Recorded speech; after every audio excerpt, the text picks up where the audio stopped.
Hey Bianca, thanks for Hi. being here. How you doing? Good, how are you? I'm good, thanks. I figured we'd kind of start off this conversation by having you tell everyone a little bit about yourself, your dieting history, relationship with food, all that good stuff, and why you wanted to work together in the first place. So, I'm Bianca. I'm 22 years old. I don't I haven't, like, officially retired from bodybuilding, but, I still kind of consider myself a bodybuilder because I like to work out, so I am a bodybuilder. I started bodybuilding when I was 16, and that's kind of where my, like, passion for fitness and, like, getting into, like, tracking my food and stuff really started. Hmm. So, yeah, I've been doing that since I'm 16, and last year around, I think it was in March, is when, my eating started to go downhill. I was strict for so many years, and even though I tried to be like balanced in my off season, I was just so focused on my goal of like getting my pro card and stuff that I never really allowed myself to have balance. I would go to my boyfriend's house. My boyfriend at the time, I would go to his house and I would bring my prepped meals to dinner. And luckily, his parents were like, they were understanding, or at least they tried to be understanding, but Yeah. still, like, when I look back at it now, I'm like, that was so stupid, like, I never help have, like, dinners with my family, so, um, but I guess to start it off, so I started my first prep when I was 16, and I was still in high school. As a senior in high school, I stopped cheerleading to start bodybuilding, Hmm. and, I never really thought about this until kind of now, but I I remember saying to myself, like, I'm not happy with the way I look. And I was like, you know what, let me try out bodybuilding. Someone brought it up to me. So I was like, let me try it out. This could be a good way for me to like get comfortable with my body. And then at the Hmm. end of that prep, like, I'd never had a six pack before. So I was super excited because I had never looked like that before. And it was very hard for me to start eating a normal amount again afterwards. And I was eating probably like 900 calories a day. And I got to the point where my boyfriend at the time actually said something to my parents because he was worried about me. And Hmm. my mom basically told me, like, you either need to get yourself together or like we can't let you do this, because she didn't want me to end up with an eating disorder. So Sure. prep after that, I always felt that like I was getting better with like eating more food again, and like going out to eat and not like freaking out about it. But I was definitely still very like strict with myself, Hmm. and be like nervous to eat out, and I would only go out to eat like once a week, and that was it. And Like a cheat meal? what's that? Is it like a cheat meal, Yeah, and like it would be like all or quote nothing. Like unquote? I would have to eat everything on my plate. I'd be completely stuffed, and then I would have to get dessert because that was my one night a week that I could do that. Yep. And so that's kind of like how that was. And like, I don't know. So I thought I was getting better with like achieving balance, and then Hmm. when I was in college at the end of the end of my last semester, I won a photo shoot with this photographer, and so I did like a 4 week like mini prep.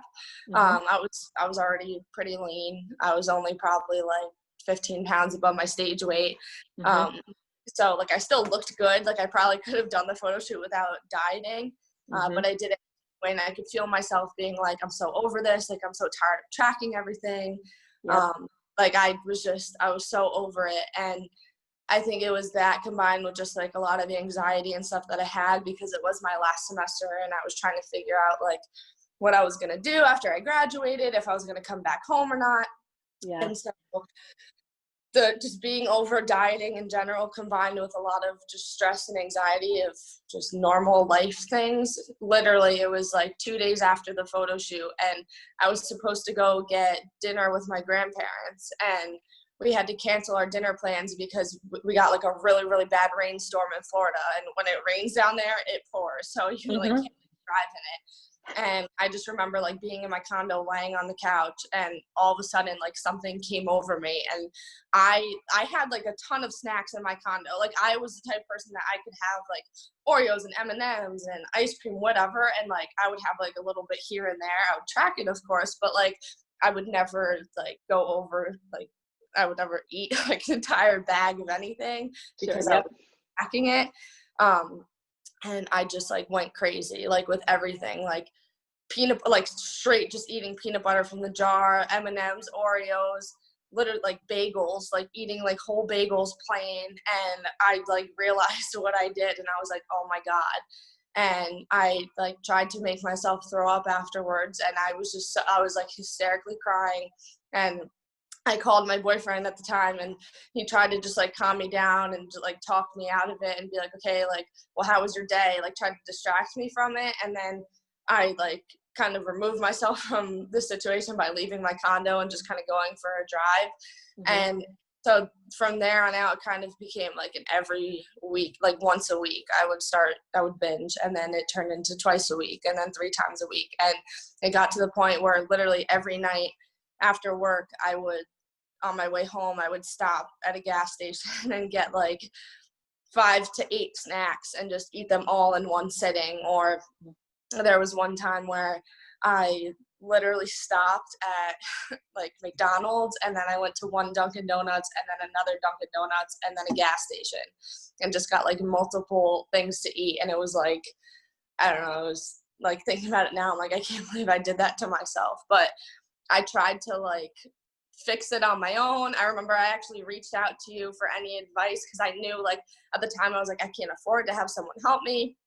And so you sent me the intuitive eating book, and I ordered it. And then I tried to like fix it on my own. I was reading different books, like trying to look up different things, and nothing was working. And then I decided to try to go to therapy, and I went to like 7 or 8 sessions, and that wasn't really helping because we weren't really focusing on my main problem, which was binge eating. Right. So then like after like a month of not going anymore went by, I was like, I need to figure something out, which is when I decided to reach out to you, because I knew you through bodybuilding. Yep. We all follow each other. I think I think I saw you at like a couple shows or something, so I knew of you, and I knew that like you were big into helping people with eating disorders. So that's when I was like, okay, I just need to reach out. Like, I need to do something. And you probably remember, I was like, I'm broke, I have no money, but I knew that like I had to figure something out, and you were so willing to like work with me to like split up like how to pay and stuff. So thank God for that. Thank you for that. Yeah, I don't know you're welcome. that, but whatever, like at least you're willing to like work with people on it. So I was able to like afford it over time, which I knew I needed it. I was like, I don't really have extra money, but I need to spend whatever extra money that I have on getting help. And so that's when like I kind of started like my journey with you. And when you had me order the intuitive eating book again, because I was so like I forgot I already ordered it once, so now I have 2 copies of it. Now you got 2. You can re-gift that to someone. I gave it to one of my friends to read, actually. So Oh, good. yeah. Has she started reading it yet? She did. She's a big reader. Like, she's big into reading, but she reads like 5 books at once. So she like started reading it and then went to like another book and then went back to it. So Gotcha. Well, that's awesome. She has it when she's ready to read it. I think that's funny that you're like, oh, I already had this. I tried this before. So how was it kind of like going through this process? Like, we've been working together since November. I think we were talking about yesterday, actually. How is it going through the different stages of things? I think everyone kind of has different fears, the fear of weight gain, the fear of never stopping eating, right? Like, I'm just going to eat forever. Were there any other fears that came up for you? Any expectations that differed from what actually occurred? Well, I think at first I definitely felt like I wasn't going to stop eating. Like, I think we were talking about this the other day, how like a couple months ago when I first started this, I would eat breakfast, and then an hour later I'd be eating something else, and then something else, and then something else. And I was like, I feel like this is never going to stop. I was like, I feel like maybe this isn't working, because I just like was still like eating and eating and eating, and felt like nothing was like, I don't know, at the time I felt like it wasn't working. And for me, it was definitely nerve-wracking, because for so long, for so many years, I was so into like tracking my food and eating 6 meals a day and eating every 2.5 to 3 hours. So for me to go from doing something like that to just not like tracking anything at all and trying to like listen to my body and eat based off of like what my body's telling me. Like that was definitely really scary for me because I was like, I don't even know what it feels like to be hungry. Right. I What don't does that even mean?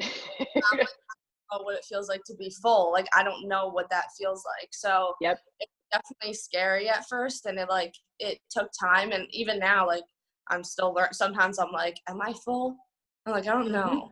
Mm-hmm. Or like, am I actually hungry? Like I don't know, so unless my stomach is like literally grumbling and I can hear it, Yeah. so am I actually hungry or no? Yeah. So yeah, so it was definitely scary at first, but I'm glad that like I gave it the chance because now like I'm seeing that it's actually like working. So Mm-hmm. Mm-hmm. Well, how have your eating habits changed? Like, how are they now versus how they were 6, 7, 8 months ago? well, I definitely am eating better now.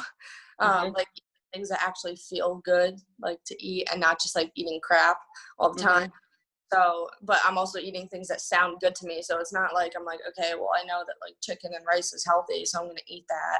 It's like, no, I'm going to eat like a big salad with different things on it, like nuts and maybe some fruit and some type of protein, just because I know that that's filling and that it is healthy. So, Yeah.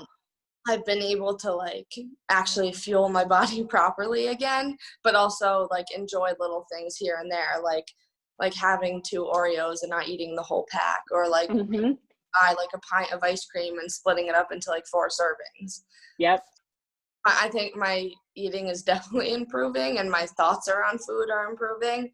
Mm-hmm. And even during this quarantine, it was tough. Like the first week, I was like, I had a couple of days where I was just like snacking and snacking and snacking. And I think it was just because I was very anxious because everything happened so fast. Like I Yeah. went to work one Monday and then at 5 o'clock at night, we were closing indefinitely. So but I told myself, I was like, okay, like you got to get a grip. Like you don't need to sit here and snack. Like everything's going to be okay. Mm-hmm. So this quarantine has like really helped me listen to like my hunger cues and stuff more. But Mm-hmm. I like my relationship with food is definitely getting better because I know that like nothing is necessarily good or bad. Like, yeah, there's things that may be more nutritious Mm-hmm. than other things, but like nothing is off limits. And if I want something, I can eat it. Like my Yeah. best friend cookies the other night, and I was like, really, what is one cookie gonna do? Like, I can have I a cookie. It's okay. I'd rather one cookie now than tell myself I can't have it, and the next day eat 5 of them in one sitting. So Yes. Yes, exactly. So would you say like the binging compared to a couple months ago versus now, like how's that look? I honestly don't remember the last time I binged. I think it went from me like actually binging to kind of just like snacking a lot Mm-hmm. here and there, where like I would have like a couple chips and then a half hour later I would have like some nuts. So like I would just be like randomly snacking. Gotcha. Okay. But I haven't binged and I don't even know how long. And that like kind of like mindless snacking almost has definitely subsided. Now I actually sit and I think about it. I'm like, do I really need this, or am I just Mm-hmm. eating? So. Right, right. More mindfulness around like your eating behaviors. That's awesome. So, Mhm. is there anything that you would tell? Obviously, everyone always has a fear when they start intuitive eating. It's usually something people I think approach with some resistance because it's just the unknown, right? It's the fear of the unknown. It's completely opposite than anything we've ever been taught. So, is there anything that you would tell those people that might be teetering with like, should I do it? Should I not do it? I have Uh, fears. well, I don't know. I would just say to like not like be afraid. I mean, it's okay to be nervous because it is something so different, but don't let like your nervousness or anything completely push you away from doing it, because with anything, like you don't know unless you try. And I don't, for me, like it's definitely like helped me a lot and just changed my perspective on food completely. So I think it's definitely worth giving it a shot. I mean, obviously you've seen how far I've come since November. I know. How far I've come, my family, my boyfriend, like everyone has seen how far I've come. So I think it's definitely worth it for anyone to give it a shot. Or at least to like buy, if you're skeptical of it, at least buy like the book and just read about it before you Yeah. completely dive into it, to get like a better idea of it. Hmm. Because like some people think it's just eating whatever you want whenever you want, but that's not really what it is. Like it's eating like based off of like, you know, am I hungry, or has it been like 5 hours since I've eaten? Like, okay, you know, I need to take care of my body and like put something in. But it's also, yeah, if I want to go get ice cream with friends, like I can. Or if I want to have some homemade cookies, I can. So Exactly. Yeah. yeah. It's not just eating when you're hungry, stopping when you're full, or just eating all the things whenever you want, which obviously you have the permission to do, but it's obviously more than that. So I think that's definitely a good recommendation of like do some research on it if you're not 100% on board yet, so that you know kind of what you're getting into. But I know we were saying this the other day, like just thinking back to even just a couple of months ago, the progress that you've made, especially having a bodybuilding background from such a young age where that is so strict and so much structure, to have such a massive turnaround such a short period of time is really remarkable. So I'm really proud of you. And I know we talked about this like yesterday, and I hope you're proud of yourself too. No, I am. I really never thought that I would like get to this point, you know, because that was years of bodybuilding and dieting just built up, like Yep. like years and years and years built up on top of one another. So for me to come like so far in just like a few months is crazy to me, because in the beginning I was like, I'm never gonna stop eating. I was like, this is not gonna work. I'm never gonna know when I'm hungry. I'm never gonna know when I'm full. Yep. Now, like I gave it time, and you know, like I did like the reading, I did what I had to do, and I'm still learning, you know, like I still have to actively like make sure that I'm not distracted when I'm eating and focus on what I'm eating and not have my phone around me, or, you know, consciously make a decision of, okay, like, do I really want to eat Chinese food? Like, yeah, I like it, but I know I'm going to feel terrible. Yeah. Like, Yeah. not just can't have Chinese food, but it's like, do I really want to do that to myself? Because I know it's going to give me a stomach ache. Right. And Right. so it's just, you know, like I still have to actively like think about like what I'm doing, what I'm eating, but I've definitely come very far, and I think that it's worth it for anyone to try. Yeah. I mean, I think I always kind of give the example that's kind of like yoga, where you don't take one yoga class and become like a yogi master, right? Like you have to keep practicing yoga to keep getting better at things. And that's how intuitive eating is, right? It's a practice. And the more you do it, obviously, the more automatic it becomes. But there's still always like learning, there's still always different information that you can gather. So it's an ongoing practice. But your whole transformation just makes me so happy. And I'm so happy that you are willing to share it with people, because I'm sure that there's plenty of women, men, bodybuilders or not, that can relate to your story. I think with social media, you know, the whole meal prepping thing is very common amongst everyone. So people can probably really relate to like so much structure. So I think it will definitely have a positive impact on people. And I really appreciate you sharing your story with us. Yeah, of course. I tell like everyone about it because I think it's like really cool. Well, it's like it's really nothing that crazy when you think about it, you know? Yes, It's it is intuitive, but it's not. literally just eating like a normal human being without all the diet like rules that society has put on us. So Yep. that's kind of crazy. Like it's just like eating like a normal human being. You know what I mean? Right. Yeah. I So, feel like, but once you're in this place that you're in now, you can look back and be like, oh, duh, like this makes so much sense. But before you know the information, like we've been taught so many different rules of like, this is good, this is bad, eat this time, don't eat it that time, that it's like, oh my gosh, I don't even know what to do anymore. Right. So yeah. then once you like unlearn it, you're like, oh, duh, feels a lot easier, but it obviously is a learning curve. Right. Right. Well, thank you so much again. I'm sure that everyone's going to love this. Everyone's going to take a lot of stuff away from it. And I will obviously talk to you soon. Thank you. All right. Bye. Bye.